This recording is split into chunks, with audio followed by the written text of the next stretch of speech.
This is the most bizarre zoo I have ever seen. All the animals are actually played by the staff. They would do anything for $1,800 a month. They pretend to be polar bears, a gorilla, a lion, and sloths. And Roy, the head gardener, is in charge, giving them instructions by radio. Soon the first visitors arrived. It's the kindergarten children. First they came to see the sloths. Now I need a miracle.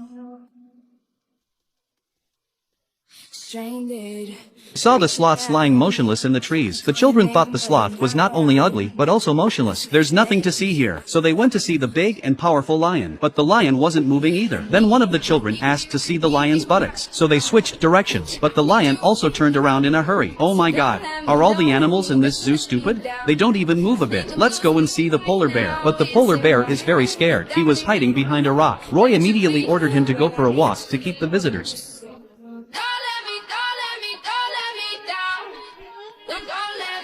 The child asks why the polar bear is so cold. The teacher said that polar bears live in the cold Arctic, and we are very warm here, so he feels cold. Well, something doesn't seem right. The gorilla, on the other hand, was very active. We got a few little fans. It's been a long day and we're all exhausted. But Roy thought the show was still lacking, so the next day he was on hand to direct. Does he want to go in the water? Roy said don't get your fur wet. It's expensive. This scared the polar bear backwards and forwards. I need you right now.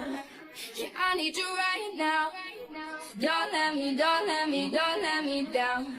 Roy said no animal cruelty. That's when the gorilla lifted a big rock. Roy said no harm to humans. So it went on for a few days. One of the old staff was completely exhausted. Roy took on the role of polar bear, but the tourists kept throwing things.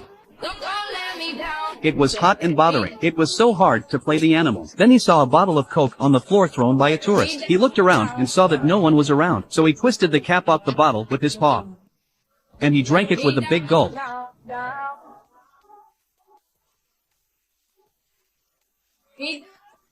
And he was discovered. A group of tourists came by and saw him, and it was captured on a mobile phone and posted on the internet. The next day, the zoo was packed. They were all there to see the internet sensation, the polar bear.